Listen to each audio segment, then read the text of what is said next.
ഇനി വന്യജീവി പ്രശ്നം പരിഹരിക്കുന്നതിന് കേന്ദ്ര സംസ്ഥാന സർക്കാരുകളുടെ ഭാഗത്തു നിന്ന് കാര്യക്ഷമമായ നടപടികൾ ഉണ്ടായില്ല എന്ന് തലശ്ശേരി ആർച്ച് ബിഷപ്പ് മാർ ജോസഫ് പാംബ്ലാനി വിമർശിക്കുകയാണ്. റബ്ബറിന്റെ വില 300 രൂപയാക്കി ഉയർത്തണം എന്ന് ന്യായമായ ആവശ്യം ഉന്നയിച്ചപ്പോൾ അത് രാഷ്ട്രീയമായി വ്യാഖ്യാനിച്ച് ശ്രദ്ധ തിരിച്ചുവിടുവാനുള്ള ശ്രമമാണ് ഉണ്ടായത് എന്നും അദ്ദേഹം പറയുന്നുണ്ട്. അതെ, മലയോര കർഷകരുടെ പ്രശ്നങ്ങൾ ഏതെങ്കിലും മതവിഭാഗത്തിന്റെ പ്രശ്നമായി മാത്രം കാണരുത് എന്നും മാർ ജോസഫ് പാംബ്ലാനി ന്യൂസ് 18നോട് പറഞ്ഞു. അഭിബന്ധനായ തലശ്ശേരി ആർച്ച് ബിഷപ്പ് ആണ് നമുക്കൊപ്പം ചേരുന്നത്. പിതാവ് വളരെ കാലങ്ങളെ ഉന്നയിച്ചിട്ടുള്ള ആവശ്യങ്ങളാണ് ഈ വന്യജീവി പ്രശ്നങ്ങളിൽ നിന്നുള്ളൊരു ശാശ്വത പരിഹാരം, അതുപോലെ മലയോര കർഷകരുടെ പ്രശ്നങ്ങൾ.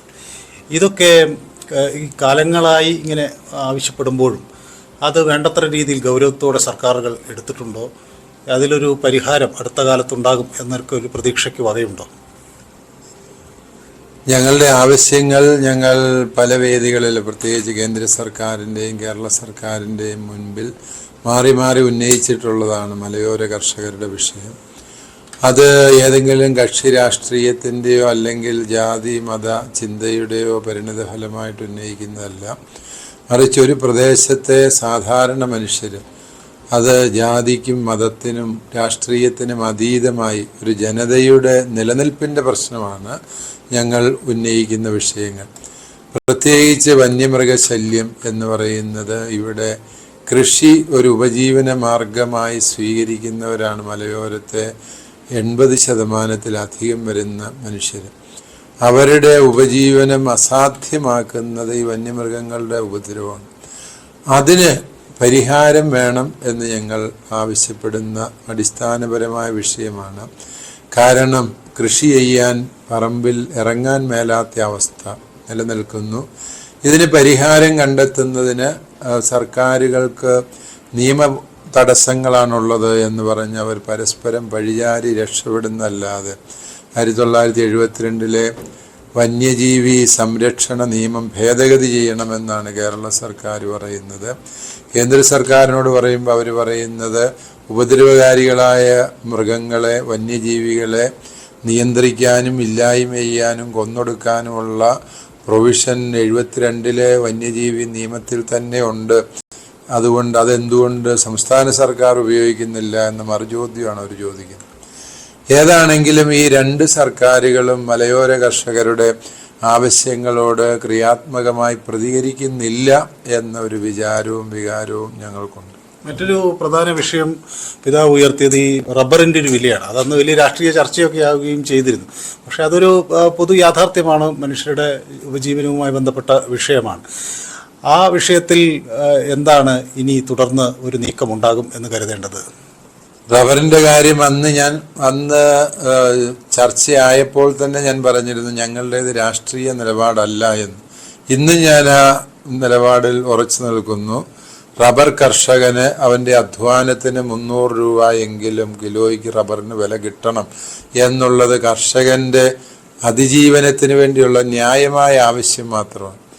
അതിനെ രാഷ്ട്രീയവൽക്കരിച്ച് കർഷകന്റെ ആവശ്യങ്ങളിൽ നിന്ന് ശ്രദ്ധ തിരിക്കാനുള്ള ശ്രമമാണ് ഇവിടെ സർക്കാരിൻ്റെയും പല രാഷ്ട്രീയ കക്ഷികളുടെയും ഭാഗത്തു നിന്നുണ്ടായത് എന്നുള്ളത് ദുഃഖകരമാണ്. എന്നാൽ കേരള സർക്കാർ ആ വിഷയത്തെ അഡ്രസ്സ് ചെയ്യാൻ ശ്രമിച്ചു എന്നുള്ളത് ഞങ്ങൾ പോസിറ്റീവായിട്ട് തന്നെ കാണുന്നു. 10 രൂപ ആണെങ്കിൽ 10 രൂപ കൂട്ടിവെച്ച് ഇവിടുത്തെ റബ്ബർ കർഷകനും ഇവിടുത്തെ പൗരനാണ് എന്നുള്ളൊരു അംഗീകാരം വാസ്തവത്തിൽ സാമ്പത്തിക നേട്ടത്തെക്കാൾ ഉപരി 10 രൂപ എങ്കിലും കൂട്ടാൻ മനസ്സ് കാണിച്ചു എന്നുള്ളത് അത്രയും ഞങ്ങൾ അതിനെ പോസിറ്റീവായിട്ട് എടുക്കുന്നു. അതുപോലെ തന്നെ കുടിശ്ശികയായത് കുറേയൊക്കെ കൊടുത്തു തീർക്കാനും സർക്കാർ സന്നദ്ധമായി. അത് ആ പ്രസ്താവനകളിലൂടെയും അതിലൂടെ ഉയർന്നു വന്ന പൊതുബോധത്തിൻ്റെയും പരിണിത ഫലമായി സംഭവിച്ചതാണ് എന്ന് ഞങ്ങൾ വിചാരിക്കുന്നു. അതുപോലെ തന്നെ കേന്ദ്ര സർക്കാർ പല രീതിയിലുള്ള നിലപാടുകൾ എടുക്കും എന്ന് പറഞ്ഞതല്ലാതെ ഒന്നും എടുത്തിട്ടില്ല. പ്രത്യേകിച്ച് ദേശീയ തൊഴിലുറപ്പ് പദ്ധതിയിൽ റബ്ബർ ടാപ്പിംഗ് ഉൾപ്പെടുത്തുക, അതുപോലെ റബ്ബറിൻ്റെ സിന്തറ്റിക് റബ്ബറിൻ്റെ ഇറക്കുമതി നിയന്ത്രിക്കുക, ആസിയാൻ കരാറ് പുതുക്കുന്ന സമയമാണിപ്പോൾ. ആ പുതുക്കുന്ന സമയത്ത് റബ്ബർ കർഷകരുടെ ന്യായമായ അവകാശങ്ങൾ സംരക്ഷിക്കാനുള്ള വകുപ്പുകൾ കൂട്ടിച്ചേർക്കുക തുടങ്ങിയ നിരവധിയായ കാര്യങ്ങൾ അവർക്ക് ചെയ്യാവുന്നതാണ്.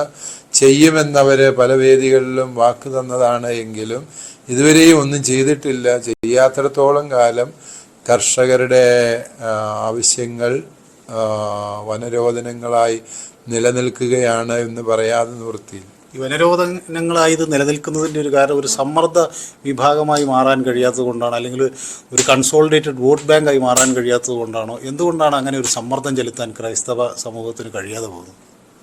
ഇത് ഞാൻ പറഞ്ഞല്ലോ, ഇതൊരു ക്രൈസ്തവ സമൂഹത്തിൻ്റെ വിഷയം എന്ന രീതിയിൽ ഇതിനെ ആരും എടുക്കരുത്. അങ്ങനെ എടുത്തു കഴിയുമ്പോഴാണ് ഇതിന് പ്രതിസന്ധി സൃഷ്ടിക്കപ്പെടുന്നത്. പ്രത്യേകിച്ച് നിങ്ങൾ മാധ്യമങ്ങളടക്കം ഇതൊരു ക്രിസ്ത്യാനി വിഷയം, റബ്ബർ എങ്ങനെയാണ് ക്രിസ്ത്യാനിയാണ്, അതല്ലെങ്കിൽ മലയോര കർഷകരുടെ വിഷയം എങ്ങനെയാണ് ക്രിസ്ത്യാനികളുടെ വിഷയമാണ്.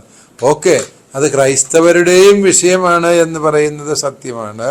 പക്ഷെ ഇതിനെ അങ്ങനെ ഒരു മതത്തിൻ്റെയും ജാതിയുടെയും ബ്രാൻഡിൽ ഇത്തരം വിഷയങ്ങളെ കാണുമ്പോഴാണ് ഇതിന് പരിഹാരം കണ്ടെത്താൻ ബുദ്ധിമുട്ടായിത്തീരുന്നത്. മറിച്ച് ഇത് ഒരു ജനതയുടെ അതിജീവനത്തിൻ്റെ വിഷയമാണ് എന്നുള്ള പൊതുബോധത്തിൽ നിന്ന് തന്നെ ഇതിനെ ഉത്തരം കണ്ടെത്തണമെന്നാണ് ഞങ്ങൾ ചിന്തിക്കുക. അതായത് ഇതിനെ ഒരു മതപരമായ വിഷയമായിട്ട് ഉയർത്തിക്കൊണ്ടുവന്ന് ആ ഒരു മതത്തിൻ്റെ കളറിൽ നിന്നുകൊണ്ട് ഈ അവകാശങ്ങൾ നേടിയെടുക്കേണ്ടതാണ് എന്നൊരു ചിന്ത വാസ്തവത്തിൽ ഞങ്ങളതിനെ പ്രോത്സാഹിപ്പിക്കുന്ന ആളുകളാണ്. പക്ഷെ പൊതുവേ ന്യൂനപക്ഷങ്ങൾക്കൊരു വലിയ പരിഗണന ലഭിക്കണമെന്ന് നമ്മുടെ ഭരണഘടന പറയുന്നു, അങ്ങനെ നമ്മൾ ആഗ്രഹിക്കുകയും ചെയ്യുന്നു. അങ്ങനെ പൊതുവേ ന്യൂനപക്ഷങ്ങൾക്ക് കിട്ടുന്ന ഒരു പരിഗണനയിൽ ക്രൈസ്തവ സമൂഹം ഉൾപ്പെടാതെ പോകുന്നുണ്ടോ? ഒരു വിവേചനം അവർ ഏതെങ്കിലും തരത്തിൽ നേരിടുന്നുണ്ടോ? അത്തരം വിവേചനങ്ങളെക്കുറിച്ച്, നിലനിന്നിരുന്ന വിവേചനങ്ങളെക്കുറിച്ച് നിയമപരമായി നീങ്ങുകയും കേരള ഹൈക്കോടതി തന്നെ അതേക്കുറിച്ച് നിരീക്ഷണങ്ങളും തിരുത്തലുകളും നൽകുകയും ചെയ്തിട്ടുണ്ട്. അത് നടപ്പിലാക്കുന്ന കാര്യത്തിൽ സർക്കാരുകൾ ശ്രദ്ധ ചെലുത്തിയാൽ മതി. അർഹതപ്പെടാത്തതൊന്നും ക്രൈസ്തവർ ചോദിക്കാറില്ല. ജനസംഖ്യാനുപാതികമായ സംവരണങ്ങളെക്കുറിച്ചും ആനുകൂല്യങ്ങളെക്കുറിച്ചുമാണ് അവിടെ ഹൈക്കോടതി നിരീക്ഷിച്ചത്. ഹൈക്കോടതിയുടെ ആ നിരീക്ഷണത്തോട് ക്രൈസ്തവ സമുദായം പൂർണ്ണമായി യോജിക്കുകയും ചെയ്യും. പൊതുവെ ഒട്ടനവധി വെല്ലുവിളികൾ ഈ സമൂഹം നേരിടുന്നുണ്ട് എന്ന് തോന്നുന്നുണ്ടോ? രാജ്യമെമ്പാടും പലതരത്തിലുള്ള വാർത്തകൾ പുറത്തു വരുന്നു. അതിനെയൊക്കെ എങ്ങനെയാണ് കേരളത്തിലെ ക്രൈസ്തവ സമൂഹം പൊതുവെ നോക്കിക്കാണുന്നത്? ക്രൈസ്തവർ അനുഭവിക്കുന്ന വിവിധങ്ങളായ പ്രതിസന്ധികളെക്കുറിച്ച് തീർച്ചയായും കേരളത്തിലെ സഭയ്ക്കും ആശങ്കകളുണ്ട്. സമയാസമയങ്ങളിൽ ആശങ്കകൾ ഞങ്ങൾ പങ്കുവച്ചിട്ടുള്ളതുമാണ്. സ്വാഭാവികമായി ഈ ഘട്ടത്തിൽ എന്തെങ്കിലും തരത്തിലുള്ള ഒരു ഉറപ്പ് സർക്കാരുകളിൽ നിന്നോ അല്ലെങ്കിൽ രാഷ്ട്രീയ നേതാക്കളിൽ നിന്നോ എന്തെങ്കിലും കിട്ടുന്നുണ്ടോ? ഇപ്പോൾ ഈ ഉയർത്തിയ ആശയങ്ങൾ തിരഞ്ഞെടുപ്പൊക്കെ വരുന്നൊരു പശ്ചാത്തലത്തിലാണെങ്കിൽ കൂടി ഞങ്ങളങ്ങനെ ഇതിനെ ഒരു ഏതെങ്കിലും ഒരു ന്യൂനപക്ഷം പീഡിപ്പിക്കപ്പെടുന്നു എന്നുള്ളത് ആ ന്യൂനപക്ഷത്തിൻ്റെ മാത്രം വിഷയമായിട്ട് അതിനെ കൈകാര്യം ചെയ്യുന്ന അവസ്ഥ ഭാരതത്തിൽ സമീപകാലത്തുണ്ടായൊരു പ്രതിസന്ധിയാണ്. യഥാർത്ഥത്തിൽ അങ്ങനെയല്ലല്ലോ അത് ചെയ്യേണ്ടത്. ഭരണഘടന ഇവിടുത്തെ പൗരന്മാർക്ക് നൽകുന്ന ചില സ്വാതന്ത്ര്യങ്ങളുണ്ട്, അവകാശങ്ങളുണ്ട്. ആ അവകാശങ്ങൾ സംരക്ഷിക്കപ്പെടുക, ഭരണഘടന ഉറപ്പു നൽകുന്ന സ്വാതന്ത്ര്യം സംരക്ഷിക്കപ്പെടുക. ഇതിനപ്പുറത്തൊന്നും ഇവിടെ ഞങ്ങൾ ആവശ്യപ്പെടുന്നില്ല. അങ്ങനെ ആരും ആവശ്യപ്പെടുന്നത് ശരിയുമല്ല. പോപ്പ് അടുത്ത വർഷം ഇന്ത്യയിലേക്ക് വരുന്നു. ക്രൈസ്തവ സമൂഹം വലിയ ഒരു കാര്യത്തോടു കൂടി ഉറ്റുനോക്കുന്നു, ഭക്തിയോടുകൂടി ഉറ്റുനോക്കുന്നു. എങ്ങനെയാണ് ആ വരവിനെ കാണുന്നത്? നമ്മുടെ സർക്കാരിൻ്റെ അതിഥിയായി വരുന്നു. അത് ലോക രംഗത്ത് ഒരു ഇന്ത്യക്ക് ഏത് തരത്തിലുള്ളൊരു മാറ്റമുണ്ടോ? പ്രത്യേകിച്ച് ഒരു കേന്ദ്ര സർക്കാരിൻ്റെ ആ സമീപനത്തെയൊക്കെ എങ്ങനെയാണ് കാണുന്നത്? പോപ്പ് വരുന്നു എന്നും പോപ്പിനെ ക്ഷണിച്ചതായും ഒക്കെ വർഷങ്ങളായി ഇവിടെ വാർത്തകളുണ്ട്. ഇതുവരെയും അതേ സംബന്ധിച്ച് സ്ഥിരീകരണങ്ങളൊന്നും സംഭവിച്ചിട്ടില്ല. അതുകൊണ്ട് വന്നു കഴിഞ്ഞ് അതേക്കുറിച്ച് കമൻറ്റ് പറയും. ഏതായാലും ഈ വളരെ തിരക്കേറിയ സമയത്തും ഞങ്ങൾക്ക് സമയം അനുവദിച്ചതിന് വളരെ നന്ദി. ക്യാമറമാൻ സുമേഷ് മോറയ്ക്കൊപ്പം മനു ഭരത്, ന്യൂസ് 18 കണ്ണൂർ. തെരഞ്ഞെടുപ്പിന് മുമ്പ് തന്നെ ഈ റബ്ബർ വില 300 കടത്തിയാൽ ആരെയും സഹായിക്കും എന്ന തരത്തിലുള്ള പാംപ്ലാനിയുടെ പ്രതികരണം ഒരു വലിയ ചർച്ചയ്ക്ക് കേരളത്തിൽ വഴിയൊരുക്കിയ പക്ഷേ BJP ക്രൈസ്തവ സമൂഹവുമായി എടുക്കാനുള്ള നീക്കത്തിൽ ഒരു ടേണിംഗ് പോയിന്റ് ആയിരുന്നു അദ്ദേഹം പ്രസ്താവന. അത് ആ തരത്തിൽ ചർച്ച ചെയ്യപ്പെട്ടതാണ്. പക്ഷേ ആ നിലപാടിൽ നിന്ന് അദ്ദേഹം ഇപ്പോൾ അല്പം പിന്നോട്ട് പോക്കാണ്. കാരണം അതിനെ തെറ്റായി വ്യാഖ്യാനിച്ചു എന്നതാണ് അദ്ദേഹം എടുക്കുന്ന നിലപാട്.